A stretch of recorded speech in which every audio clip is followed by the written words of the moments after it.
Hi నమస్తే. Welcome to Madhu channel. ఈరోజు special video.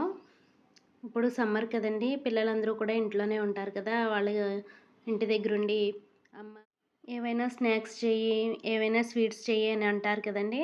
అందుకనే నేను ఈరోజు ఈ 2 రెసిపీస్ని తయారు చేశాను. ముందుగా స్వీట్స్ అయితే ఈజీగా ఏదైనా ప్రిపేర్ చేయొచ్చు అనేసి నేను ఫస్ట్ గులాబ్ జామున్ అయితే ప్రిపేర్ చేశానండి. వాటి కోసం పిండిని పాలతో చక్కగా కలుపుకొని దానిలో కొంచెం వంట సోడా కూడా మిక్స్ చేసుకుంటే గులాబ్ జాములు షుగర్ సిరప్ను బాగా పీల్చుకొని చాలా సాఫ్ట్గా గులాబ్ జాములు అనేవి వస్తాయి.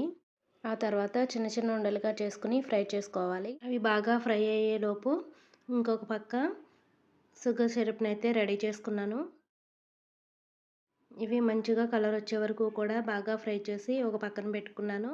ఇలా మొత్తం గులాబ్ జాములు అన్నిటినీ మీడియం ఫ్లేమ్లోనే ఫ్రై చేసుకోవాలి.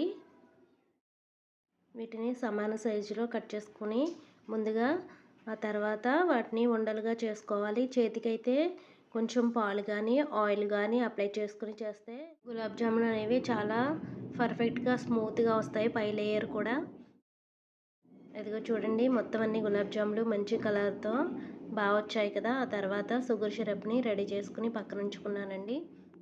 1:2 రేషియోలో షుగరు వాటర్ తీసుకుని దాన్ని కొంచెం యాలక్కాయలు కూడా వేసుకొని మరిగించాను. ఈ గులాబ్ జామ్ సిరప్లో కొంచెం నిమ్మరసం వేసుకుంటే ఈ షుగర్ సిరప్ అనేది గట్టిగా అవ్వకుండా ఉంటుంది, ఇంకా టేస్టీగా కూడా ఉంటుంది.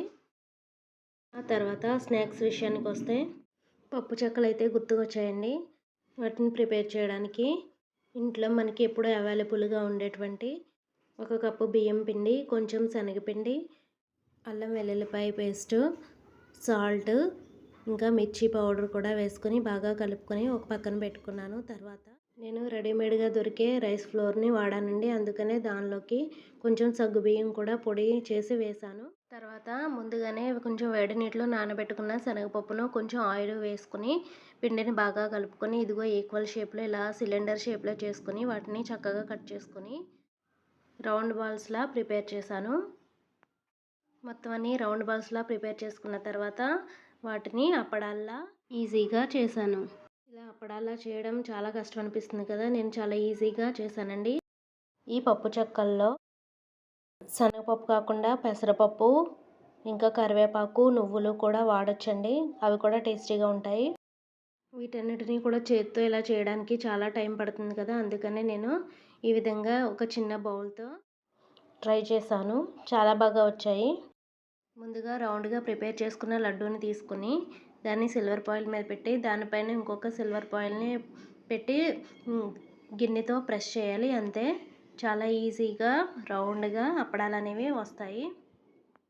నాకైతే ఈ టెక్నిక్ చాలా ఈజీగా అనిపించిందండి. ఇంకా పర్ఫెక్ట్ షేప్లో కూడా అన్నీ కూడా ఈక్వల్గా వచ్చాయి. ఇదిగోండి చూడండి ఎన్ని అప్పడాలు ప్రిపేర్ చేశానో ఈజీగా. ఆ తర్వాత వీటన్నిటిని ఆయిల్లో ఫ్రై చేశాను. ఆయిల్లో ఫ్రై చేసే ముందుగా ఆయిల్ని బాగా హీట్ చేసుకుని ఆ తర్వాత మొత్తం సిమ్లో పెట్టుకోవాలి. ఆ తర్వాత వీటన్నిటిని కలిపి ఒకదాని తర్వాత ఒకటి అప్పడాలను వేసుకోవాలి. ఈ అప్పడాలను ఆయిల్లో వేసినప్పుడు ముందుగా బబుల్స్ అనేవి ఎక్కువగా వస్తాయి. అవి ఫ్రై అయ్యే కొద్దీ ఆ బబుల్స్ అనేవి తగ్గిపోతూ ఉంటాయి. ఈ విధంగా అన్నీ మంచి కలర్ వచ్చే వరకు కూడా ఫ్రై చేసుకోవాలి. వీటిని ఫ్రై చేయడానికన్నా ముందుగా ప్రిపేర్ చేయడానికే చాలా ఎక్కువ టైం అయితే పడుతుందండి. నేను రెడీమేడ్గా ఉన్న రైస్ ఫ్లోర్ అయితే తీసుకున్నానని చెప్పాను కదా, దానిలో కొంచెం మనం పిండి కలిపినప్పుడు కొంచెం సరిగా మిక్స్ అవ్వదు. అందుకనే దానిలోకి నేను కొంచెం సగ్గుబియ్యం పొడిని చేర్చి చేశాను. అందుకే ఇంత పర్ఫెక్ట్గా చాలా బాగా టేస్టీగా వచ్చాయండి. మీకు ఇష్టమైతే మీరు కూడా ట్రై చేయండి. ఈ విధంగా నచ్చిన స్నాక్స్ని ఈజీగా ఇంట్లోనే ప్రిపేర్ చేసి ఇవ్వచ్చండి. Okay, thank you for watching.